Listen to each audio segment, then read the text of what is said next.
Hello and जय Bharat everyone, how are you all? I hope you all are doing very well. So guys, आज हम class 12th के inorganic chemistry का एक बहुत ही इंपॉर्टेंट चैप्टर शुरू करने वाले हैं, जिसको कॉम्पिटेटिव एग्जाम्स की दुनिया में लाइक JEE और नीट की दुनिया में इसको मेटलर्जी नाम से जाना जाता है, और एनसीईआरटी में है ना principle of isolation and extraction of metal के नाम से जाना जाता है। ठीक है, ये बहुत ही कॉन्सेप्चुअल चैप्टर है और बहुत ज्यादा इंपॉर्टेंट है। ये क्यों इंपॉर्टेंट है? क्योंकि नीट में हर साल कम से कम एक क्वेश्चन तो इससे आना ही आना है, और जेई में भी फिक्स है कि ये क्वेश्चन आएंगे, जेई मेन में और एडवांस में भी आने हैं। एडवांस में मैट्रिक्स मैच या फिर नीट में मैट्रिक्स मैच टाइप में आता है ये चैप्टर। ठीक है, तो बहुत ही आसान सा चैप्टर है, बहुत ही तगड़ा चैप्टर है, इंडस्ट्रियल जैसा है बिल्कुल, है ना, कि इंडस्ट्री में बहुत ज्यादा अप्लाई होता है। बेसिकली इंजीनियरिंग में तो एक ब्रांच ही होती है जिसको बोलते हैं मेटलर्जी, माइनिंग एंड मेटलर्जी, जो कि ISM धनबाद जो है वो इसी के लिए जाना जाता है, मेटलर्जी और माइनिंग के लिए वो सबसे बेस्ट कॉलेज माना जाता है। वैसे बहुत सारे IITs में भी इसके ब्रांच हैं। ठीक है, तो बहुत ही तगड़ा चैप्टर है, एकदम मजे वाली बात है कि देखो इसमें रटना नहीं है। लोग तुमसे ये बोलेंगे कि इनऑर्गेनिक केमिस्ट्री मत पढ़ो। क्यों नहीं पढ़ो? क्योंकि रटना है, लेकिन एक बार पढ़ के तो देखो, रटना नहीं है। कुछ चीजें जो है वो याद करनी है, वो ब्लॉक्स में याद करनी है, जैसे P block, S block, D block, F block. ठीक है, तो उसमें भी क्या है ना कि मैं कुछ ट्रिक्स बताऊंगा, मेरे पास सब कुछ है अभी, है ना, टेंशन लेने वाली बात है कि नहीं है? अरे है कि नहीं है? बिल्कुल नहीं है। ये चैप्टर बिल्कुल कॉन्सेप्चुअल है। इवन चैप्टर के लास्ट में मैं तुमको 30 ऐसे क्वेश्चन बताऊंगा जो कि मोस्ट एक्सपेक्टेड होगा, है ना, हूबहू हो सकता है कि वही क्वेश्चन आ जाए JEE मेन और नीट में। JEE एडवांस में कुछ डिफरेंट भी आ सकता है, उसके लिए पूरा अच्छे से अंडरस्टैंडिंग होनी चाहिए लेक्चर की, है ना, क्योंकि वो क्या करेगा, इससे और दूसरे चैप्टर को लेट कर देगा। JEE एडवांस यही तो है। तो चलो शुरू करते हैं प्यारा सा तगड़ा सा जोश और जुनून के साथ वाला लेक्चर। तो इसमें भाई हम टॉपिक क्या क्या पढ़ेंगे आज के लेक्चर में? पहला लेक्चर है मेटलर्जी का, तो मेटलर्जी का ये है लेक्चर 1, जिसमें कि मैं चाहूंगा इन 3 टॉपिक्स को कवर करने की। फर्स्ट टॉपिक है types of ores, second is processes involve in metallurgy, and third is concentration of ores. ये चीजें क्या है अभी वो हम पढ़ेंगे तो समझ में आएगा। ठीक है, तो लेक्चर थोड़ा बड़ा हो सकता है, बिल्कुल हो सकता है, काहे नहीं हो सकता है सर, है इतने सारे टॉपिक मजाक थोड़ी है। तो चलो शुरू करते हैं तगड़े जोश और जुनून के साथ, है ना। और नोट्स के लिए या तो तुम यहां से नोट कर लेना, सारा कुछ लिखा हुआ है, और नहीं तो मैं व्हाट्सएप ग्रुप में अपनी गंदी राइटिंग वाली नोट्स भेज दूंगा। ठीक है, तो मजा आ जाएगा। फिर चलो शुरू करते हैं यार, इतना लेट क्या करना है। अब देखो ध्यान से समझना मेरी बातों को, है ना, तभी याद आएगा सब चीज। ठीक है, देखो कार्बन, सल्फर, गोल्ड, ये सब कुछ ऐसे है ना एलिमेंट्स है जो कि फ्री स्टेट में पाए जाते हैं, और नोबल गैस, ये सब फ्री स्टेट में पाए जाते हैं। तो बाकी जो एलिमेंट्स है वो फ्री स्टेट में नहीं मिलते, मतलब अकेले ऐसे एग्जिस्ट नहीं कर सकते, वो किसी न किसी कंपाउंड के फॉर्म में एग्जिस्ट करते हैं। जैसे एल्यूमिनियम है, तो एल्यूमिनियम ऐसा नहीं कि एल्यूमिनियम मेटल डायरेक्टली ऐसे एग्जिस्ट कर रहा है, वो क्या होगा भाई, किसी के साथ होगा, किसी के साथ प्यार से बंधा होगा, बॉन्ड बना के बंधा होगा, वैसे एग्जिस्ट कर रहा होगा। जैसे एल्यूमिनियम एग्जिस्ट करेगा एल्यूमिना के फॉर्म में, Al2O3 के फॉर्म में, या फिर बॉक्साइट जिसको बोलते हैं Al2O3.2S2O के फॉर्म में एग्जिस्ट करेगा। समझ रहे हो? तो बहुत कम हमारे पास ऐसे एलिमेंट्स है जो कि फ्री स्टेट में एग्जिस्ट करते हैं, अदरवाइज बाकी एलिमेंट्स कैसे एग्जिस्ट करते हैं? कंबाइंड स्टेट में एग्जिस्ट करते हैं। अब जैसे एल्यूमिनियम है, तो अभी जैसे मैंने 2 एग्जांपल बता दिए कि एल्यूमिनियम या तो एल्यूमिना के फॉर्म में एग्जिस्ट कर सकता है, या फिर बॉक्साइट के फॉर्म में एग्जिस्ट कर सकता है, या फिर और भी कंपाउंड्स। कहने का मतलब एक मेटल जो है, एक मेटल, एल्यूमिनियम मेटल है, एक मेटल जो है वो डिफरेंट कंपाउंड्स के फॉर्म में एग्जिस्ट कर सकता है, डिफरेंट कंपाउंड्स के फॉर्म में अर्थ क्रस्ट में एग्जिस्ट कर सकता है। अब बोलोगे अर्थ क्रस्ट क्या होता है सर? अरे इतना तो पता होगा, खुदाई उदाई चलती है, हाँ कहां चलती है वो? अर्थ के सरफेस पे नहीं चलती, डीप में चलती है उसकी। ठीक है, तो उसको बोलते हैं अर्थ क्रस्ट। अब देखो मैंने क्या बोला कि एलिमेंट्स एग्जिस्ट कर रहे हैं कैसे भाई, मेटल कैसे एग्जिस्ट कर रहे हैं? तो कंपाउंड्स के फॉर्म में एग्जिस्ट कर रहे हैं। तो जिस कंपाउंड में मेटल एग्जिस्ट कर रहा है अर्थ क्रस्ट में, उस कंपाउंड को बोला जाता है मिनरल, है ना, क्या बोलते हैं, मिनरल। अब मिनरल से तुम मिनरल वाटर समझ लोगे, ऐसा कुछ नहीं है, ठीक है। तो मिनरल्स की अगर बात करें तो ये क्या है बेसिकली, अरे भाई ये आई होगा, है ना, मैं भी ना मतलब स्पेलिंग पे मत जाना, मैं इंग्लिश का टीचर नहीं हूं, ठीक है। मिनरल्स क्या है, minerals are the compounds which are found in earth crust and contain one or more metals, जिसमें एक या एक से ज्यादा मेटल्स हो सकते हैं, उसको क्या बोलते हैं, मिनरल बोलते हैं। अब एक और नया टर्म आता है, चूंकि ये पूरा इंडस्ट्रियल मेथड है, तो हम अगर उसी अप्रोच से पढ़ेंगे, ये जो चैप्टर है पूरा क्या इंडस्ट्रियल ही है, तो उस अप्रोच से पढ़ेंगे तो हमें चीजों को समझने में बहुत आसानी होगी। बात समझ में आ रहा मेरी, अरे बात समझ में आ रहा, नहीं आ रहा, हां। अब मिनरल समझ में आ गया कि भाई कोई जो मेटल है जिस कंपाउंड के फॉर्म में अर्थ क्रस्ट में एग्जिस्ट कर रहा है, उस कंपाउंड को क्या बोलेंगे, मिनरल बोलेंगे। बहुत बढ़िया बात। अब मैं एक चीज तुमको बोलना चाहता हूं, सिंपल, ठीक है, मैं मेटल की बात नहीं कर रहा, सिंपल एक बात कर रहा हूं। जैसे कोयला का खाद्यान्न सुना तो होगा ना, हां। अब कोयला सोचो कि मान लो अर्थ सरफेस से 100 मीटर पे है ना हमको खान मिला, कोयला का खान मिला, और एक जो है खान वो मिला कहां पे, 1000 मीटर नीचे पे। तो बताना इंडस्ट्रियली हम कहां से कोयले को आसानी से एक्सट्रैक्ट कर पाएंगे, क्या भैया। ये तो सर ये कॉमन सेंस की सवाल है, अगर 100 मीटर नीचे ही हमको मिल गया है ना कोयले की खान, तो कहेंगे वाह वाह वाह क्या बात है, हमको तो बस 100 मीटर खुदाई कर रहे हैं, वहां से निकाल लेने कोयले। लेकिन अगर 1000 मीटर नीचे अगर मिला कोयले का खान, दो कंपेयर कर रहे हो ना, हाँ, तो अब क्या है, इसके लिए 1000 मीटर खुदाई करनी पड़ेगी, है ना, बहुत अच्छे अच्छे, मतलब समझ रहे हो, रिस्क भी ज्यादा होता है, ठीक है। 1000 मीटर नीचे खुदाई करने में तो बहुत ज्यादा रिस्क है वो तो, ठीक है। तो अब मेरी बात को समझना, कोयला दोनों ही जगह एग्जिस्ट कर रहा था, एक 100 मीटर पे और दूसरा क्या अर्थ सरफेस से 1000 मीटर के रेंज में। लेकिन हम कोयला को कहां से आसानी से एक्सट्रैक्ट कर सकते हैं, तो ऑब्वियसली बोलोगे कि सर 100 मीटर से हमें कम खुदाई करनी पड़ेगी, कम खर्च पड़ेगा, और हमसे कोई यहां से क्या करेंगे, कोयला निकाल लेंगे, ठीक है। तो देखो भैया कोयला प्रेजेंट दोनों जगह था, लेकिन एक पर्टिकुलर ऐसी चीज है, एक ऐसा जगह है जहां से हम आसानी से कम खर्च में एक्सट्रैक्ट कर सकते हैं। तो वैसे ही मेटल के लिए अगर बात करें तो मिनरल्स भी, ध्यान समझना, मिनरल्स की बात करें तो ये जो 1000 मीटर वाला था भाई ना, वो भी मिनरल्स है, और ये जो 100 मीटर वाला है वो भी मिनरल्स है। लेकिन जिस मिनरल से हम आसानी से और एक्सट्रैक्ट कर, आसानी से हम मेटल एक्सट्रैक्ट कर सकते हैं, तो उसको हम क्या बोलते हैं, ओर बोलते हैं। तो यहां पे एक नया टर्म आया, ore, minerals from which metal can be extracted easily and economically, कम खर्च में आसानी से हम क्या करें, उसको एक्सट्रैक्ट कर पाए। तो अब तुम समझ गए होगे बहुत प्यार से, जैसे कोयले वाला एग्जांपल लिया, वो मेटल नहीं है, लेकिन तुम समझ तो सकते हो ना, डेली लाइफ में उससे रिलेट कराऊंगा तो ज्यादा समझ में आएगा, ठीक है, इसलिए मैंने कोयले का एग्जांपल लिया। तो बताना 1000 मीटर वाले खाद्यान्न को जो खान मिला कोयले का, उसको हम मिनरल बोलेंगे। ये 100 मीटर वाला मिनरल बोलेंगे। और किसको बोलेंगे, और बोलेंगे जो 100 मीटर पे प्रेजेंट है, क्योंकि वहां से हम आसानी से एक्सट्रैक्ट कर सकते हैं चीजों को, ठीक है। तो अब यहां पे ध्यान समझना, तो क्या और कोई भी हो सकता है, मतलब कोई भी मिनरल और हो सकता है, नहीं, कोई भी मिनरल और नहीं हो सकता। कैसे, ये माइंड में 100 मीटर और 1000 मीटर वाला एग्जांपल ध्यान से रखना कि ये देखो, जहां से हम आसानी से एक्सट्रैक्ट कर सकते हैं, जिस मिनरल से हम मेटल को आसानी से एक्सट्रैक्ट कर सकते हैं, दैट इज कॉल्ड ओर। मतलब हम ये कह सकते हैं कि और जितने भी होंगे वो तो मिनरल्स हैं ही, तो ऐसा बोल सकते हैं कि all the ores are minerals, all the ores are minerals, but reverse is not true,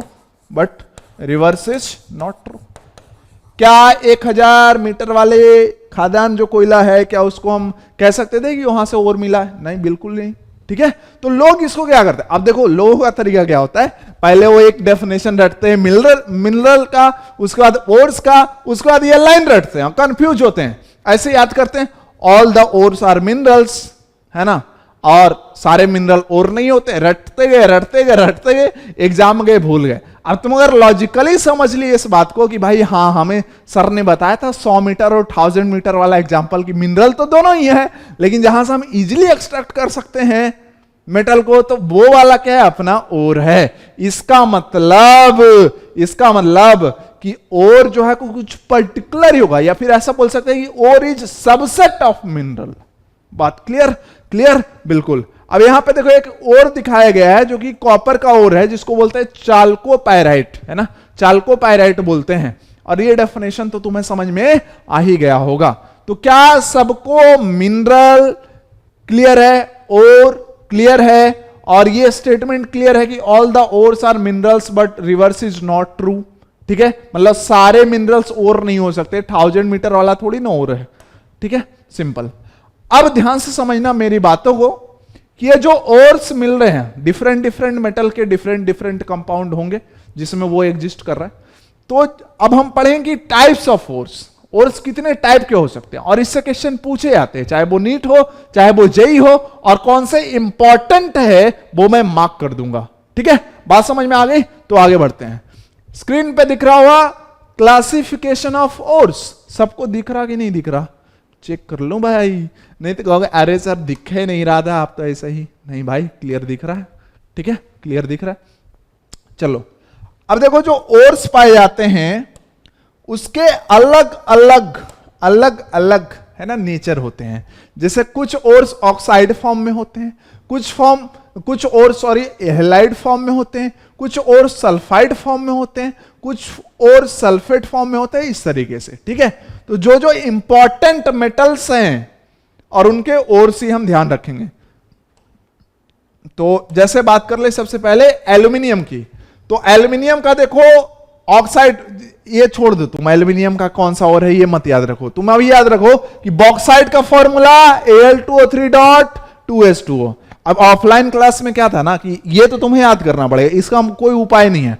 अभी तो बोल रहा था सर कि हमको कहां याद करना है, आपने तो बोला कॉन्सेप्चुअल है सारा, है। देखो ऑफलाइन क्लास में मैं क्या करता था कि 10 मिनट दूसरी क्लास को डिस्टर्ब कर देता था। असर ये कैसे होता था?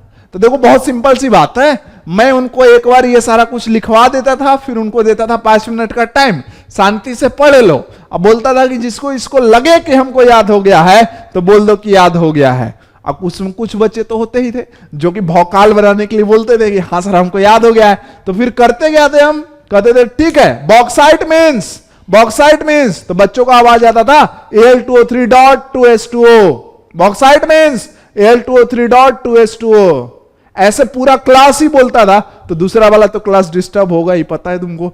ठीक है, तो ऐसे याद हो जाता था ऑफलाइन क्लास में। अभी तो ऑनलाइन का चक्कर है, तो तुम अभी मेरे साथ साथ पहले क्या करो, पहले इसको नोट कर लो, वीडियो को फिर रोक लो, 5 मिनट इसको पढ़ लो, और उसके बाद अब मैं जो बोल रहा हूं मेरे साथ साथ तुमको भी है ना बोलना है। जैसे ऑफलाइन क्लास में क्या बोलता था, बॉक्साइट मींस, तो वो फॉर्मूला बोलते थे। ठीक है, वैसे तुमको भी बोलना है। तो सबने नोट कर लिया, चलो एक बार मैं भी पढ़ देता हूं कि bauxite means Al2O3.2s2O, cuprite means Cu2O, ये सब याद हो जाएगा। ठीक है, अब देखो हेमेटाइट है और मैग्नेटाइट है, इसमें बहुत बड़ा कंफ्यूजन होता है। ये दोनों आयरन का और है, लेकिन कंफ्यूजन क्या होता है कि यहां पे आयरन और ऑक्सीजन के नंबर्स अलग अलग है। तो सिंपल सी बात है, कैसे याद रखेंगे? तो हेमा का 2 है, हेमा का 2 है, और मैगी 3, हेमा 2 मैगी 3, है ना। तो हेमा हमको भी चाहिए तुमको भी चाहिए, ऐसे ऐसे बोलते हैं। तो हेमा 2 मीटू वाला चला था ना, तो वैसे याद रख लेना कि हेमा 2 मतलब हेमेटाइट में आयरन का कोएफिशिएंट 2 होगा और फिर ऑक्सीजन एक ज्यादा। ठीक है, मैग्नेटाइट मतलब Fe3O4 होगा, कैसिटेराइट SnO2, ये तो अलग ही है, पायरोलुसाइट MnO2, जिंसाइट ZnO। अब इसमें इंपॉर्टेंट क्या है जो तुमको याद रहना ही चाहिए एग्जाम के लिए? बॉक्साइट इतना इंपॉर्टेंट है कि तुम्हें ऐसे ही याद हो जाएगा, कई बार आगे चल के यूज होगा। क्यूपराइट भी तुम्हारे लिए बहुत इंपॉर्टेंट है। हेमेटाइट मैग्नेटाइट आई होप कि याद हो गया होगा।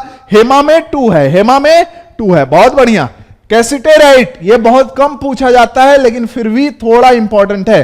पायरोलुसाइट ग्रुप D&F ब्लॉक में आएगा और ग्रुप 17 में भी आएगा, तो ये दोबारा रिपीट होने वाला है, ये भी इंपॉर्टेंट है। जिंसाइट ये भी इंपॉर्टेंट है। सर सारा तो इंपॉर्टेंट है, हाँ भाई ऑक्साइड ओर में सारा इंपॉर्टेंट है। आगे बढ़ते हैं हेलाइड ओर में, तो हेलाइड ओर में रॉक सॉल्ट बोलते हैं NaCl को, जो कि कोई ज्यादा यार ये है ना इंपॉर्टेंट नहीं। Carnallite is important. Carnallite is what?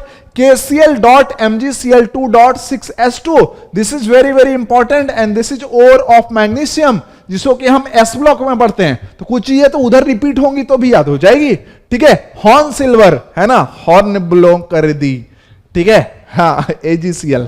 अब भैया हॉर्न ब्लो ऐसे करोगे, लड़कियों को चांदी वांदी का गिफ्ट दोगे तब तो हॉर्न ब्लो करोगे, हैं ऐसे थोड़ी ना कोई पटेगी फिर, है ना। मेरी बातों कोई अदरवाइज नहीं लेगा, जस्ट इट्स अ, समझ गए तुम, ठीक है। तो हॉर्न ब्लो कर दी, कैसे, सिल्वर का गिफ्ट देके। क्रायोलाइट ये होता है Na3AlF6, कहोगे सर ये तो 3NF.Al3, अरे जोड़ लो ना, Na3F3 यहां से आया और F3 यहां से, तो क्या हो गया 6 हो गया, Na3AlF6 हो गया, ठीक है। सैल्वेन ये जाने दो, ये इंपॉर्टेंट नहीं है हमारे लिए। सल्फाइड ओर की बात करें तो सल्फाइड ओर में कॉपर पायराइट किसको बोलते हैं, CuFeS2 को, जो कि कॉपर का ओर होता है। कॉपर ग्लैंस Cu2S, सीने बार, कौन सा बार, cinnabar, important, very very important. देखो copper glance very very important, ये याद भी हो जाएगा क्योंकि कॉपर का हम एक्सट्रैक्शन पढ़ेंगे वहां पे याद हो जाएगा। तो कॉपर ग्लैंस मतलब Cu2S याद हो जाएगा, टेंशन नहीं है। और अभी भी तुम 5 मिनट ये कर रहे थे। सीने बार, सीने बार मतलब कौन सा बार, सीने बार, सीने बार मतलब HGS। अब क्वेश्चन कैसे पूछता है नीट वाले, जेई वाले, बताओ सीने बार किस मेटल का ओर है, तो सीने बार भैया HGS होता है। ये किसकी ओर है भाई, Hg की ओर है। ये गैलेना बोलेगा किस मेटल की ओर है, तो ये PbS है, मतलब Pb का ओर है। जिंक ब्लेंडी, जिंक ब्लेंडी तुमने सॉलिड स्टेट में भी पढ़ा होगा, जिंक सल्फाइड को बोलते हैं, ZnS होता है इसका फॉर्मूला, मतलब जिंक का ओर है। अर्जेंटाइट Ag2S, ठीक है। तो सल्फाइड ओर में अगेन सारा इंपॉर्टेंट है। हेलाइड ओर में तुम कार्नेलाइट याद रखोगे और क्रायोलाइट आगे चल के यूज होगा, ठीक है, बाकी और कोई इंपॉर्टेंट नहीं है। सल्फेट ओर्स, इप्सम सॉल्ट जो कि एस ब्लॉक में हम पढ़ते हैं, MgSO4.7H2O। जिप्सम, जिप्सम, अब यहां पे भी देखो जिप्सम होता है एक, और एक होता है प्लास्टर ऑफ पेरिस। तो प्लास्टर ऑफ पेरिस का फॉर्मूला होता है CaSO4.12H2O, कुछ ऐसा होता है, ठीक है। जबकि जिप्सम में क्या है, 2 है, तो G2 है ना, दोनों ऑप्शन रहता है तो लोग है ना इधर उधर हो जाते हैं। एंग्लेसाइट वेरी इंपॉर्टेंट, PbSO4। बेरिटाइट्स ये सब मत पढ़ो, कोई नहीं पूछने वाला। सिलिकेट ओर्स मत पढ़ो, कोई नहीं पूछने वाला। फेल्डस्पर थोड़ा सा इंपॉर्टेंट है, जो कि आएगा अपना सिलिकेट मतलब ग्रुप 14 में, अदरवाइज सिलिकेट ओर नहीं पढ़ना अपने को। Nitrate ores, child salt Peter NaNO3 और KNO3 को बोलते हैं बंगाल सॉल्ट पीटर, जिसको कि किसी किसी बुक्स में इंडियन सॉल्ट पीटर, चलो कहीं तो इंडिया का नाम आया, ठीक है, चूंकि ये बंगाल में ज्यादा पाया जाता होगा इसलिए इसको क्या बोले, इंडियन सॉल्ट पीटर KNO3 को बोल रहे हैं, which is not very very important, है ना। अब आ जाओ कार्बोनेट सोर, इसमें बहुत ही इंपॉर्टेंट चीजें मिलेगी। जैसे magnesite, magnesite is MgCO3, magnesite MgCO3, magnesite MgCO3, dolomite CaCO3.MgCO3, calamine, calamine is very very important, even magnesite is ZnCO3। मैलाचाइट, तो मैलाचाइट ग्रीन होता है बेसिकली, मैलाचाइट क्या होता है, ये ग्रीन होता है। तो CuCO3.CuOH हॉल ट्वाइस। लाइमस्टोन तो यार तुम बहुत पहले से पढ़ते आ रहे होगे, है ना, मोल कॉन्सेप्ट से ही, तो ये क्या होता है, कैल्शियम कार्बोनेट। उसके बाद आया एज्यूराइट, एज्यूराइट में मतलब 2CuCO3.CuOH हॉल ट्वाइस। अब यहां पे कंफ्यूजन है, कंफ्यूजन क्या है, और इसलिए यहां पे क्वेश्चन बन सकता है। इनऑर्गेनिक में वैसे ही क्वेश्चन पूछे जाते हैं एग्जाम में, या तो जो लॉजिकली हो या फिर जो याद करने वाला उसमें कंफ्यूजन क्रिएट करे, ठीक है। तो यहां पे कंफ्यूजन है, क्या कंफ्यूजन है सर, एक आपने बताया CuCO3.CuOH हॉल ट्वाइस और एक दूसरा और है 2CO, तो सर यहां पे कोएफिशिएंट का बस चक्कर है और कुछ नहीं है। तो कैसे याद करोगे, कैसे याद करो इसको, Ag तो है ना, Ag तो मतलब एज्यूराइट में क्या होगा, कोएफिशिएंट 2 होगा, है ना, Ag2 कर लो, सिल्वर 2, है ना, है ना, या फिर जैसे भी ट्रिक कैसे बना सकते हो माइंड में, तो Ag2 मतलब हमें क्या करना है, कोएफिशिएंट देखना है 2CuCO3.CuOH हॉल ट्वाइस, है ना, तो याद हो जाएगा। ये जो सेरूसाइट है ना, इसको जाने दो, ये हमें नहीं पढ़ना है। Siderite is very very important, which is FeCO3। Phosphate ores कहीं कोई पूछता नहीं है ना, इसलिए इसको जाने दो। तो क्या क्या इंपॉर्टेंट है वो समझ में आ गया। अच्छा वीडियो को पॉज करो, वीडियो को पॉज करो, क्या करेंगे? अब क्या करेंगे? वीडियो पॉज और क्या करेंगे? भजिया थोड़ी तलेंगे, तो क्या करेंगे? फिर 5 मिनट इसको पढ़ेंगे, जो जो सर ने इंपॉर्टेंट बोला उसको सुनेंगे, सॉरी सुनेंगे नहीं, देखेंगे और याद करेंगे। अब सर के साथ बोलेंगे, अब सर के साथ बोलेंगे सिनेबार, आवाज आना चाहिए। सिनेबार मतलब HGS। Copper glance, copper glance मतलब PVS, यही था ना? नहीं, वो तो गैलना था यार। कॉपर ग्लैंस मतलब Cu2S, हाँ देखो ऐसे। Zinc blende ZNS। Malachite green, sir देखो आपने बोला था मेलाचाइट और एजुराइट, एजी में दो होगा, तो इसमें सिंगल है, ये सिंगल मरेगा साला ये। तो ये है sir CuCO3 dot CuOH whole twice, जिसको कि बेसिक कार्बोनेट ओर्स भी बोलते हैं इन दोनों को, ठीक है। एजुराइट, एजुराइट मतलब सर एजी में 2 बोला था, मतलब उसके CuCO3 dot CuOH whole twice के पहले 2 लगा देंगे। Siderite FeCO3, pyrolusite MnO2, magnetite क्या मैग्नेटाइट में क्या था? देखो हेमा 2 मतलब Fe2O3 क्या है? हेमेटाइट है, तो एक बढ़ा दो मैग्नेटाइट मतलब Fe3O4। बात समझ में आता है? बात समझ में आता है, बिल्कुल समझ में आ गया होगा। क्लियर है? किसी कोई डाउट, परेशानी, दिक्कत, कंफ्यूजन है क्या? नहीं है? तो टाइप्स ऑफ ओर्स इस तरीके से हमने खत्म कर लिया। आई होप कि सबको मजा आया होगा, याद भी हो गया होगा। अब बढ़ते हैं थोड़ा आगे जिंदगी में, है ना, कि मेटलर्जी क्या है सर। हमने मिनरल समझ लिया, हमने ओर समझ लिया, टाइप्स ऑफ ओर समझ लिया। अब हम देखते हैं कि मेटलर्जी क्या है। तो मेटलर्जी क्या है? साइंटिफिक प्रोसेस है, वो प्रोसेस जिसको लगाकर हम ओर से प्योर मेटल एक्सट्रैक्ट करते हैं, निकालते हैं। ओर से metal, metallurgy means what? Extraction of metal. बात क्लियर? तो मेटलर्जी इज नथिंग। अब इसको कोई रटेगा नहीं भाई, ये एग्जाम में कोई नहीं पूछेगा व्हाट इज मेटलर्जी, ठीक है। तो ये सब ऐसे ही है बस, है ना। Scientific process to extract a metal from its corresponding ore economically, this is very important, क्योंकि इंडस्ट्रियली ये यूज होता भाई। अब साला तुमने, है ना, इन्वेस्टमेंट लगा दिया 10 करोड़ का, और जो वहां से मेटल मिला वो 3 करोड़ का है। साला कौन ऐसा कोई करना चाहेगा ऐसा? कि अपनी जिंदगी में नहीं करना चाहेगा। तो इसलिए this is very very important कि वैसा प्रोसेस लगाना है जिससे हमें कम खर्च में और से मेटल मिल जाए। तो उस प्रोसेस इन्वॉल्व को ही क्या बोलते हैं? मेटलर्जी बोलते हैं। वैसे तो ध्यान देना मेरी बात, कि वैसे तो क्या अभी देखा कि डिफरेंट डिफरेंट जो मेटल्स है वो डिफरेंट डिफरेंट टाइप्स के ओर में एग्जिस्ट कर रहा है। कोई सल्फाइड ओर में एग्जिस्ट कर रहा है, कोई ऑक्साइड ओर में एग्जिस्ट कर रहा है, कोई हेलाइड ओर में एग्जिस्ट कर रहा है। हाँ सर ऐसा तो है। तो सबके एक्सट्रैक्शन के लिए ये तो पक्का है कि कुछ ना कुछ अलग अलग चीजें लगानी पड़ेगी। जैसे जो ऑक्साइड ओर है उसके एक्सट्रैक्शन के लिए अलग मेथड होगा, सल्फाइड ओर के ओर से एक्सट्रैक्शन के लिए अलग मेथड होगा। लेकिन कुछ ऐसे प्रोसेसेज है जो सब में कॉमन होता है। सारे मेटल के एक्सट्रैक्शन में कुछ ऐसे प्रोसेस है जो कि कॉमन होता है, और उस प्रोसेस को हम लोग ढंग से समझेंगे, और उसी प्रोसेस पे पूरा चैप्टर बेस्ड है। मेरी बातों को कान खोल के सुन लेना कि प्रोसेसेस यूज्ड इन मेटलर्जी।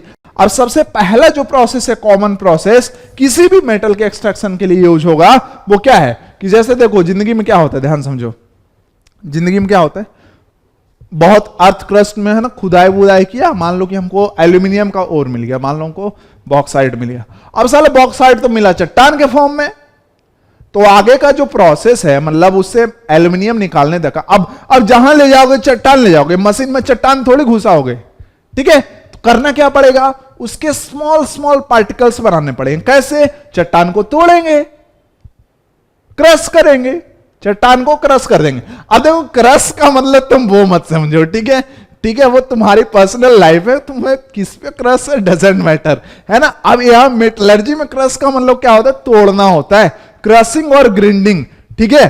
तो फर्स्ट अपना क्या हो गया प्रोसेस? फर्स्ट अपना प्रोसेस हो गया क्रशिंग और ग्राइंडिंग। क्रशिंग और ग्राइंडिंग जो सीक्वेंस है वो ध्यान रखना, तुम्हें याद नहीं करना पड़ेगा, बिलीव मी, ठीक है। हाँ सर ऐसे ही बोल के आपने टाइप्स ऑफ फोर्स याद करवा दिए हैं तो याद हो गया ना, टेंशन काहे ले रहा है। अब हमने क्या किया भाई कि जो चट्टान वट्टान मिले थे और उसको हमने तोड़ दिया और तोड़ के क्या लिए स्मॉल पार्टिकल्स में, है ना, ले आए, पाउडर्ड फॉर्म में ले आए। बेसिकली हम बोले तो ये ज्यादा करेक्ट हुआ। ये छोटे छोटे पार्टिकल्स, जैसे देखते हो ना आटा कितना फाइन पार्टिकल से बना होता है। अब सेकेंड में क्या करेंगे, अब होता क्या है, अब तुम इमेजिन करो चीजों को, है ना, रटना नहीं है। और मिला कहां से, अर्थ क्रस्ट से। तो क्या सिंपली जो चट्टान हमें मिलेगा एकदम एकदम सिर्फ एल्यूमिना ही होगा, और उसके साथ मिट्टी के कुछ पार्टिकल्स होंगे, सॉइल पार्टिकल्स होंगे, समझ रहे हो बात को। तो वो इसका मतलब क्या है कि जब हमें, है ना, हम अर्थ क्रस्ट से ओर को निकालना चाह रहे हैं तो वहां पे प्योर और नहीं है, और के साथ साथ वहां पे क्या है, और के साथ साथ क्या है, वहां पे सॉइल पार्टिकल्स है या फिर कीचड़ है, ठीक है। तो ऐसे पार्टिकल्स को बोलते हैं बेसिकली गैंग, है ना, गैंग बोलते हैं। जो गंदे पार्टिकल्स हैं उनको क्या बोलते हैं, गैंग बोलते हैं। जैसे सॉइल पार्टिकल्स हो गए, क्लेस, कीचड़, ठीक है। तो अब क्या करना है कि भैया देखो, हमें तो एक्सट्रैक्शन तो और से करना है, हमको थोड़ी ना मिट्टी के पार्टिकल से एल्यूमिनियम मिल जाएगा, चाहे मिट्टी के पार्टिकल से गोल्ड मिल जाएगा, ऐसा थोड़ी ना। राहुल गांधी तुम थोड़ी बन रहे हो कि ऐसा मशीन लगाओगे, एक तरफ से आलू डालोगे और दूसरी तरफ से सोना निकलेगा, ये होगा क्या? अरे होगा क्या, मेरे को बात बता, नहीं होगा। इसका मतलब क्या है, मुझे सॉइल और ये, है ना, क्लेस, कीचड़ वीचड़ नहीं चाहिए, पहले इसको, है ना, भगाओ।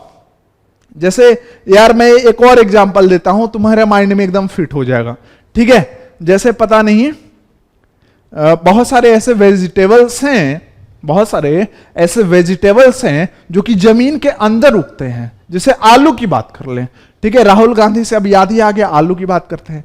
तो आलू क्या है, जमीन के अंदर उगता है। तो अब जब उसको हम क्या करते हैं ना, जब हम ऐसे खोद खोद के, फिर जब वो बड़ा, जब आलू बड़ा हो गया, है ना, बड़ा हो गया, राहुल गांधी इतना नहीं, थोड़ा छोटा उससे, तो उनसे, तो उसके बाद क्या, हमने आलू ऐसे निकाला, तो उसमें क्या होंगे, मिट्टी के पार्टिकल्स भी होंगे। अब तुम सोचो सब्जी बनाने जा रहे हो तो थोड़ी ना मिट्टी वाला बना दोगे, उसके लिए क्या करोगे, उसको सॉइल पार्टिकल्स को अलग करोगे। हमारे काम की चीज क्या वहां पे, बस आलू है, ठीक है। हाँ, तो इसका मतलब कि आगे के प्रोसेस करने से पहले, आगे के प्रोसेस करने से पहले हमें सॉइल पार्टिकल्स हो या फिर कोई भी इंप्योरिटी हो, उसको हमें क्या करना पड़ेगा, रिमूव करना पड़ेगा। और उस प्रोसेस को बोलते हैं concentration of ore, concentration of ore, concentration of ore बोलते हैं। कंसंट्रेशन ऑफ ओर क्यों बोलते हैं, ये भी मैं समझा सकता हूं, लेकिन यार मैं चीजों को ज्यादा खींचना नहीं चाहता हूं, चलो बता देता हूं।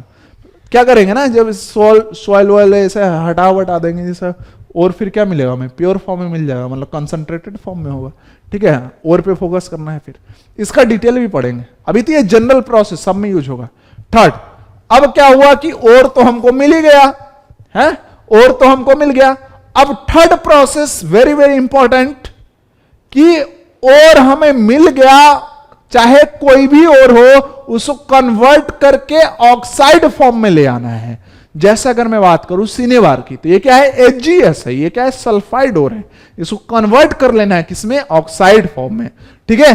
तो थर्ड जो प्रोसेस यूज होता है कॉमनली, वो क्या है अपना, है ना, रिडक्शन नहीं है, तो मेरा माइंड आगे ही चल रहा है कुछ, conversion of ore. Third is what, conversion of ore into oxide form, conversion of ore into oxide form. Fourth, अब क्या किया, ऑक्साइड फॉर्म में कन्वर्ट कर लिया ओर को। जैसे आपको अगर हमें पीबीएस मिला था तो उसको हमने कन्वर्ट कर लिया, कोई प्रोसेस लगाकर पीबीओ में, मतलब सल्फर को भगा के ऑक्सीजन ले आए, ठीक है। अब क्या करेंगे, अब ऑक्साइड भी मिल गया। अब बहुत अच्छा भाई, ऑक्साइड का अब रिडक्शन करा दो। अब reduction means what, removal of oxygen. तो अगर ऑक्सीजन रिमूव हो जाएगा, सो जो पीवीओ से अगर ऑक्सीजन रिमूव हो गया तो क्या बचा, फिर पीवी बचा ना।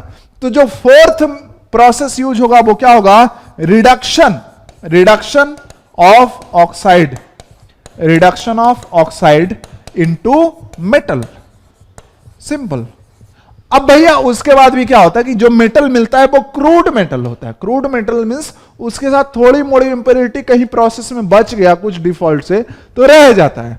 तो फिफ्थ में आप क्या करेंगे, उसको प्यूरिफाई कर लेंगे। तो फिफ्थ में क्या होगा, प्यूरिफिकेशन, जिसको कि रिफाइनिंग भी बोलते हैं। रिफाइन मतलब क्या, दोबारा फाइन करो, है ना, रिफाइनिंग ऑफ मेटल। तो इतना कर लिया तो मेटल हमें क्या मिल गया, प्योर फॉर्म में मिल गया। तो ये 5 प्रोसेस ऐसे हैं जो कि सारे ही मेटल के एक्सट्रैक्शन में कॉमनली यूज होते हैं। और जो लोग रट्टा मारते हैं उनका क्या टेंशन क्या है ना, उनका स्ट्रेटजी पढ़ने गलत होता है। वो ऐसे रट लेंगे, इसका मतलब ही नहीं पता काहे रट रहे इसको। अरे क्यों रटना है यार। देखो आगे चल के हम पढ़ेंगे सबका अलग, ये तो अभी कॉमन वाली बात होगी। फिर अलग अलग एक्सट्रैक्शन पढ़ेंगे कि एल्यूमिनियम का कैसे करते हैं एक्सट्रैक्शन, कॉपर का कैसे करते हैं एक्सट्रैक्शन, आयरन का कैसे करते हैं एक्सट्रैक्शन, है ना, एमजी का कैसे करते हैं एक्सट्रैक्शन, सब पढ़ेंगे अलग अलग। तो वहां पर फिर क्या होता है ना कि लोग कहते हैं ये तो बहुत बड़ा बड़ा आ रहा है, इसके रिएक्शन है, इसके रिएक्शन है, कौन सा सीक्वेंस पता ही नहीं चलता। ये सीक्वेंस तुम ढंग से याद रखो कि क्रशिंग तो करनी है सब में, है ना। फिर क्या करना है, सेकंड क्या करना है, क्रश कर लिया। सोचो सीक्वेंस याद भी नहीं करना, अपनी याद आ जाएगा। तुम सोचो कि तुम एक बिजनेसमैन हो, है ना, और तुम्हारी कंपनी है माइनिंग की, है ना, मेटलर्जी की। तो क्या करोगे, अपने जो स्टाफ्स होंगे उनको क्या बोलोगे कि देखो भैया चट्टान तो मिल गया, हाँ मिल गया, वो लोग क्रश करो। क्रश कर दिया, क्यों, अरे मशीन में चट्टान ही थोड़ी घुसा देंगे, तो उसको क्रश कर दिया है ना ग्राइंडिंग मशीन से। उसके बाद कहा कि अच्छा अब हमारे काम की चीज क्या है, इसमें ओर है, ठीक है, ओर निकालो। कैसे निकालेंगे, इंप्योरिटी को बाहर करके, that is called concentration of ore. अब ओर मिल गया तो फिर कहां कन्वर्ट करें उसको, ऑक्साइड फॉर्म में। क्यों, क्योंकि ऑक्साइड फॉर्म से रिडक्शन क्या होता है, इजी होता है। तो ऑक्साइड में कन्वर्ट कर लिया, ठीक है। अब ऑक्साइड में कर लिया कन्वर्ट, तो इसके बाद क्या सोचेगा कि हमारा मेन टारगेट क्या है, मेटल निकालना कि ऑक्साइड निकालना। तो ऑब्वियसली बात मेटल निकालना।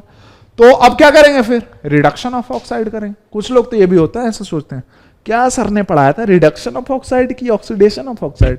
अबे पगले सोचना तेरा टारगेट क्या है, तेरा टारगेट है मेटल निकालना, तो इसका मतलब ऑक्साइड का रिडक्शन ही तो कराना पड़ेगा, ऑक्सीजन को भगा दो सिर्फ मेटल बच जाएगा। अब मेटल बच गया, क्या वही बाजार में बेच दोगे, कहोगे नहीं इसको और अच्छे से रिफाइन कर लेते, एक बार और इसको है ना प्यूरिफाई कर लेते हैं, ठीक है। तो सिंपल, तो ये 5 प्रोसेस यूज होते हैं कहां, मेटलर्जी में, जिसमें कि हम आज बात करेंगे अब, है ना, इनके डिटेल्स की 5 की। तो सबसे पहले क्रशिंग और ग्राइंडिंग की अगर बात कर ले, सबसे पहले किसकी बात कर ले, क्रशिंग और ग्राइंडिंग की। तो यार ये कोई बड़ी डील तो है नहीं, ठीक है। सिंपल इसका मतलब क्या है, इसका मतलब क्या है कि जो बड़े बड़े चट्टान मिले, जो बड़े बड़े क्या मिले, चट्टान मिले ओर्स के, उसको क्या करना है, तोड़ के क्या करना है, छोटे पार्टिकल्स में, फाइन पार्टिकल्स में ले आना है। किसमें, फाइन पार्टिकल्स में ले आना है। तो इसके लिए क्या क्या यूज करते हैं, कभी आटा पीसते हुए देखा हो, आटा पीसते हुए, हम जैसे तो लोग देखे गांव में रहते थे, ठीक है, ये रेडीमेड आटा नहीं खरीदते थे, गांव से, है ना। क्या करते हैं, गेहूं समझ में आता है, हाँ, उसके लिए एक मशीन होती है जिसको चक्की बोलते हैं, ठीक है। गेहूं को ऐसे है ना डाल देते हैं उस चक्की में, और वहां पे क्या होता है, रोटेटिंग व्हील्स होते हैं अपोजिट डायरेक्शंस के। तो अपोजिट डायरेक्शन जब ये रोटेट करता है व्हील्स, तो उसके कारण क्या होता है, जो उसके बीच में पार्टिकल है उसको जो टूटना तो जरूरी है। जब दो चीज अपोजिट डायरेक्शन रोटेट कर रहा है तो उसके बीच में जो आएगा वो तो टूटेगा ही, है ना। तो बस ये है, आप यही करते हैं। क्रशिंग और ग्राइंडिंग कैसे करते हैं, तो इसके लिए ग्राइंडिंग मशीन्स होते हैं, ग्राइंडिंग मशीन्स होते हैं। और ये होता क्या, ये तो समझा ही दिया कि 2 अपोजिट डायरेक्शन में रोटेट करने वाला व्हील होता है।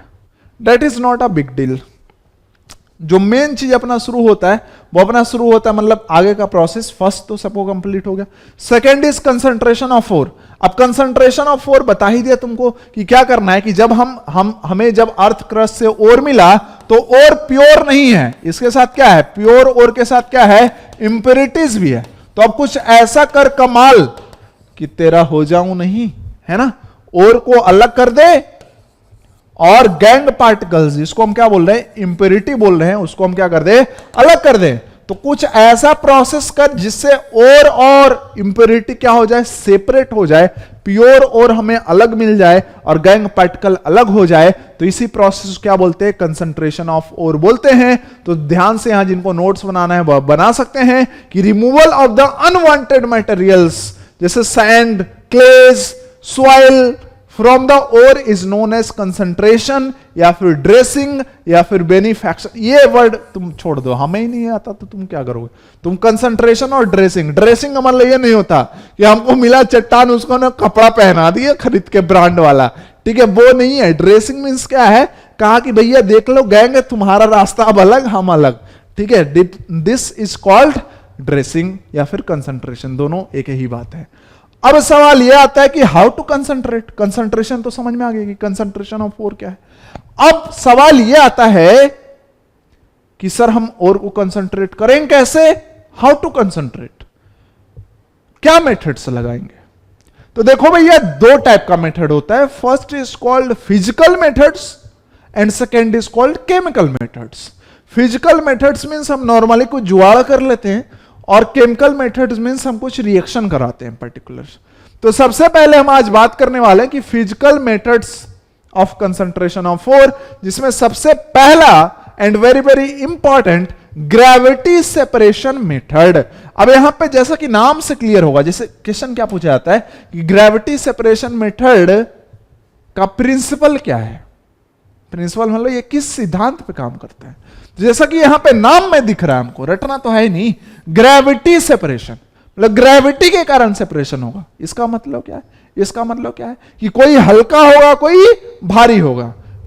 कौन हल्का कौन भारी, सर हम कंसंट्रेशन ऑफ ओर कर रहे हैं, बात मेरी समझ रहा है कि नहीं। हाँ, तो कंसंट्रेशन ऑफ ओर क्यों कर रहे हैं, क्योंकि प्योर ओर के साथ क्या है, इंप्योरिटी है।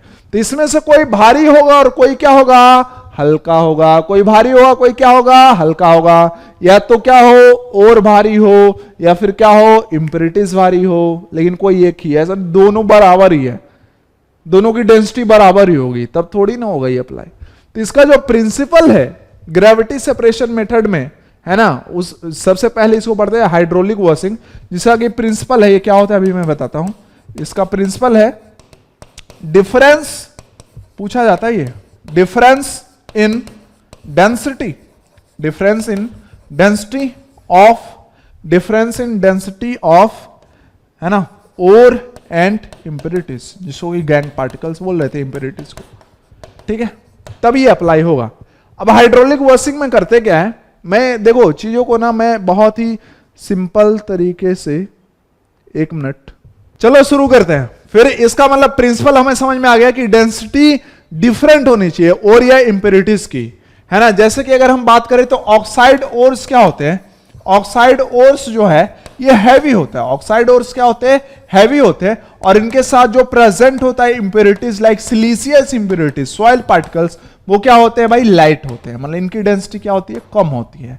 तो अब करते क्या है, यहां पे सिंपल सी एक कहानी करते, एक छोटा सा, जैसे तुमने घर पे देखा होगा जब हम राइस बनाते हैं ना, राइस बनाते हैं, तो देखा होगा कि जब हम पैडी से मीन्स धान से जब हम राइस में कन्वर्जन करते हैं, तो वहां पे क्या होता है, राइस के साथ साथ कुछ छोटे मोटे स्टोन्स बच गए लाइक, या फिर धान के कोई कवर बच जाता है, तो हम क्या करते हैं वहां पे ये मेथड लगाते हैं कि अब सेपरेट कैसे करें। हमको खाना बनाना है भाई, जो राइस बनानी है, तो हमको सिर्फ राइस बनानी है, हमको उसका कवर नहीं बनाना है ना, पैडी वाला कवर का थोड़ी खाएंगे हम लोग। तो वहां पे क्या मेथड हम लोग लगाते हैं कि उसको धो देते हैं। अब धोने से होता क्या है, तुमने कभी सोचा है धोते ही क्यों है, तो सिंपल सी बात है, वहां पे क्या है, जो कवर्स है पैडी के या फिर डस्ट पार्टिकल्स है, वो क्या है, लाइट है, और जबकि जो राइस के पार्टिकल्स है वो क्या है, हैवी है। तो इससे क्या होता है, इससे क्या होता है, वॉशिंग से क्या होता है कि हैवी पार्टिकल्स तो हमारे कंटेनर में रह जाते हैं, और जो लाइट पार्टिकल्स है वो बाहर हो जाते हैं। तो यहां पे भी बस हम वही कहेंगे, हाइड्रोलिक वॉशिंग मतलब वाटर के साथ वॉशिंग। तो यहां पे बस, यहां पे ध्यान से देखना मेरी बात को, यहां पे इस टाइप का कंटेनर होता है, यहां पे है ना टैब जैसा लगा होता है आउटलेट के लिए, और यहां भी एक है ना, मेरी ड्राइंग तो तुम समझ ही रहे हो ना कितनी अच्छी है। अब क्या करते हैं, यहां पे पाउडर्ड ओर रख देते हैं, यहां पे क्या भाई, पाउडर क्रशिंग कर लिए थे ना, हाँ, अब तो पाउडर्ड ओर यहां पे क्या कर लिया, रख लिया पाउडर्ड ओर। अब यहां से क्या करते हैं, वाटर को है ना हाई स्पीड में फ्लो कराते हैं। अब इससे होगा क्या, इससे होगा क्या, ध्यान से देखना, कंटेनर में वाटर क्या होगा, भरता जाएगा भरता जाएगा भरता जाएगा। अब इससे होगा क्या, जो लाइट पार्टिकल्स है वो क्या होंगे, जो लाइट पार्टिकल्स हैं वो क्या होंगे, सरफेस पे आते जाएंगे। सरफेस पे क्या भाई, आते जाएंगे कि नहीं आते जाएंगे जो लाइट पार्टिकल्स हैं, और जो हैवी पार्टिकल्स है वो क्या हो जाएगा, सेटल होते चला जाएगा, सेटल होते चला जाएगा इधर। बात क्लियर, हाँ। इसका मतलब अब तुम वाटर क्या कराते जा रहे हो, इसमें डालते जा रहे हो, तो अब क्या होगा, एक टाइम तो ऐसा आ जाएगा, टैंक भरेगा, तो ये जो लाइट पार्टिकल्स है वो क्या होंगे, फ्लो करके आ जाएंगे बाहर, और जो पाउडर्ड ओर होगा जो कि पाउडर्ड ओर में जो प्योर ओर होगा वो क्या होगा, इस कंटेनर के बॉटम में सेटल डाउन हो जाएगा, और जो इंप्योरिटीज होगी वो क्या आ जाएगी भाई, बाहर आ जाएगी। इंप्योरिटीज क्या आ जाएगी, बाहर। चूंकि इंप्योरिटी क्या है, लाइट है, इसकी डेंसिटी क्या है, कम है, तो ये क्या करेगा भाई, ये वाटर के सरफेस पे चला जाएगा। तुम्हारे क्या माइंड में बात फिट हो गई? इसको हाइड्रोलिक वॉशिंग बोलते हैं, है ना, वाटर के साथ कर रहे हैं तो हाइड्रो, ठीक है, तो हाइड्रोलिक वॉशिंग बोलते हैं। क्या बात सबको क्लियर? अरे बात सबको क्लियर कि नहीं क्लियर? क्या धान और ये राइस बनाने वाला पूरा एग्जांपल तुम्हें क्लियर रहेगा ना? हाँ, वॉशिंग मतलब समझ गए सर। नेक्स्ट होता है विल्फी table. विल्फी table, again this is gravity separation method.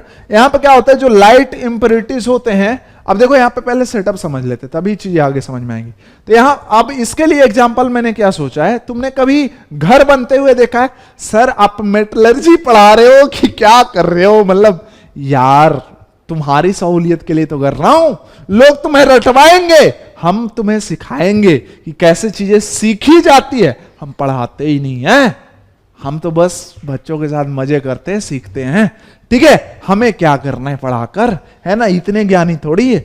तो चलो इसका एक परफेक्ट एग्जांपल मैं देता हूं, है ना, विल्फी टेबल टाइप का, है ना। ये क्या है, कंसंट्रेशन ऑफ ओर चल रहा है। देखा है कभी घर बनते हुए? हाँ सर देखा है। वहां पे जो सैंड पार्टिकल्स होते हैं ना, तो सैंड पार्टिकल के साथ साथ देखोगे कि जब हम उसको यूज करते हैं ना, मतलब सीमेंट में जब हम मिलाते हैं तो उसके पहले क्या करते हैं, सैंड पार्टिकल को, है ना, कुछ ऐसे एक बड़ा सा, है ना, क्या होता है वो यार, हमारे गांव में तो उसको चालन बोला जाता है, ठीक है। अब तुम्हारे यहां क्या बोला जाता है तुम जान लो। क्या करते हैं, उसको ऐसा ना चालते हैं, तो उससे क्या होता है, जो सैंड पार्टिकल जो हमारे यूज का है वो क्या हो गया, अलग। जो स्टोन्स थे बड़े बड़े वो क्या हो गए, अलग। सेम मेथड यहां लगाते हैं, सेम मेथड यहां लगाते हैं। क्या करते हैं, यहां पे एक रॉकिंग मोशन में एक टेबल होता है, इंक्लाइंड टेबल होता है, ऐसे ये मोशन कर रहा है। अब इसमें कुछ बेल्ट्स लगे होते हैं, इसमें क्या होते हैं, कुछ बेल्ट्स लगे होते हैं, इस तरीके से, इसको बेल्ट बोलते हैं, इसको बेल्ट बोलते हैं। अब हम क्या करते हैं कि यहां पे पाउडर्ड ओर को रख देते हैं। यहां पे क्या किया हमने, पाउडर्ड ओर को रख दिया, और हाई स्पीड में इधर से वाटर का करंट फ्लो कराते हैं ना, हाई स्पीड में एकदम तेजी से।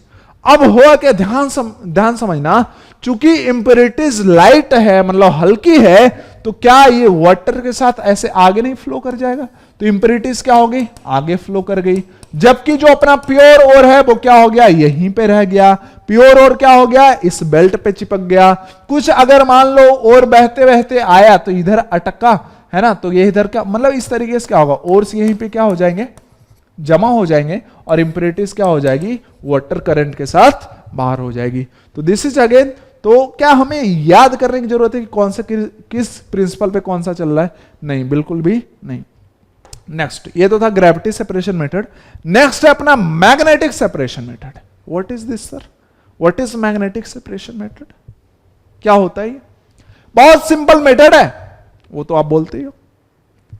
जैसा कि इसके नाम से क्लियर है, क्या क्लियर है, इसके नाम से ये क्लियर है कि मैग्नेटिक सेपरेशन मींस इसमें लगाना है कुछ, है ना, मैग्नेट वाली प्रॉपर्टी जिसमें कुछ होगी, ठीक है, तो मैग्नेटिक सेपरेशन मेथड। अब यहां पे देखो कर क्या रहे हैं, पहले वो माइंड में रखना है, concentration of ore. Concentration of ore मतलब प्योर ओर को अलग करो, इंप्योरिटी को अलग करो। तो यहां पे मैग्नेटिक बिहेवियर दोनों का अलग होना चाहिए, ओर का मैग्नेटिक बिहेवियर इंप्योरिटी से अलग होना चाहिए। एक मैग्नेटिक तो दूसरा नॉन मैग्नेटिक होना चाहिए, तभी ये अप्लाई होगा, अदरवाइज नहीं होगा। तो मैग्नेटिक सेपरेशन मेथड का प्रिंसिपल क्या है कि difference in magnetic properties of ore and gangue particles. एक होना चाहिए कोई मैग्नेटिक, दूसरा क्या होना चाहिए, नॉन मैग्नेटिक। तो अब होता क्या है, इसका सेटअप क्या है, बहुत ही आसान सा सेटअप है। यहां पे ध्यान से देखो, यहां पे दो व्हील्स लेते हैं, दो व्हील्स होता है, एक होता है नॉन मैग्नेटिक व्हील, ये वाला क्या है, ध्यान समझना मेरी बात को, ये क्या अपना नॉन मैग्नेटिक व्हील है। और दूसरा जो व्हील लेते हैं ना, चक्का घूमने वाला, ये क्या होता है, मैग्नेटिक व्हील होता है। ये क्या होता है, मैग्नेटिक व्हील होता है। इस पे लगा देते हैं एक लेदर का बेल्ट। अब लेदर का बेल्ट क्यों लगाते हैं मैं तुम्हें बाद में बताऊंगा, चलो बताऊंगा, प्रोसेस आगे आएगा तो, ठीक है। अब यहां से क्या करते हैं, यहां से जब क्रश कर दिया था ओर को, तो उसको क्या करते हैं, यहां पे है ना पोर करते हैं, मतलब यहां पे गिराते हैं।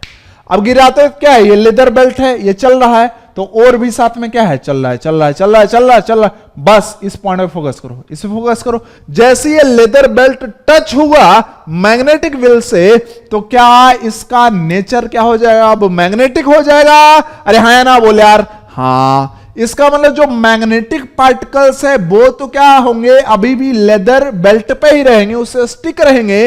लेकिन जो नॉन मैग्नेटिक पार्टिकल्स है, चूंकि वो क्या है भाई, इस लेदर, चूंकि ये लेदर बेल्ट अब क्या हो चुका है, मैग्नेटिक हो चुका है, तो यहां पे तो सिर्फ मैग्नेटिक पार्टिकल ही क्या हो सकते हैं, स्टिक हो सकते हैं, चिपक सकते हैं जिंदगी में। तो इसका मतलब क्या है कि जो नॉन मैग्नेटिक पार्टिकल्स है वो यहां से क्या हो जाएगा, बाहर हो जाएगा। तो नॉन मैग्नेटिक पार्टिकल क्या हो गया, बाहर हो गया।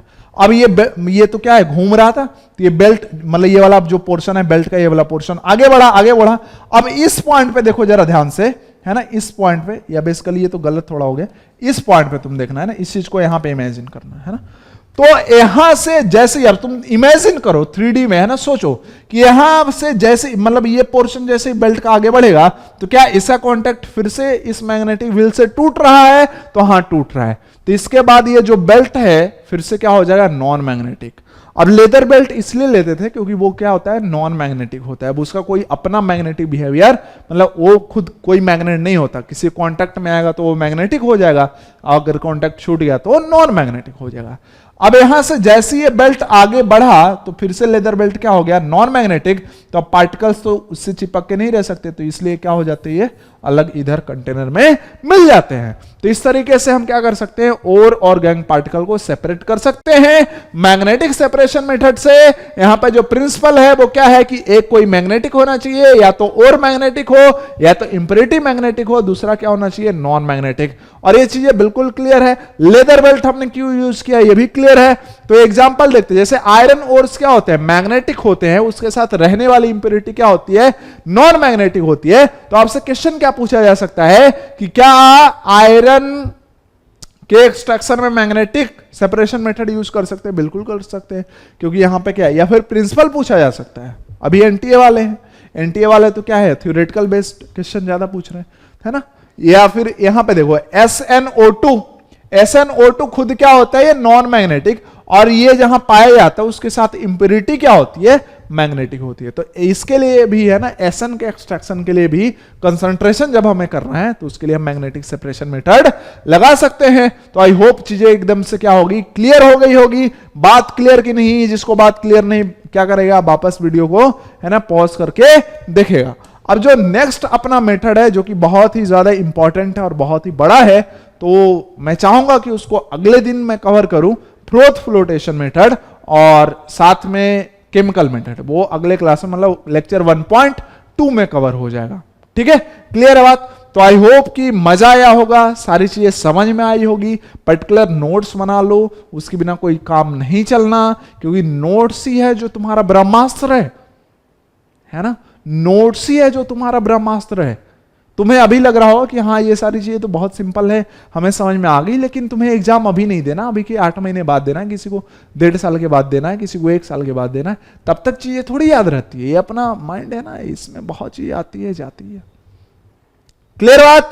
तो फिर will be continued and sorry to be continued in next lecture. So thank you very much for watching this video. Love you all.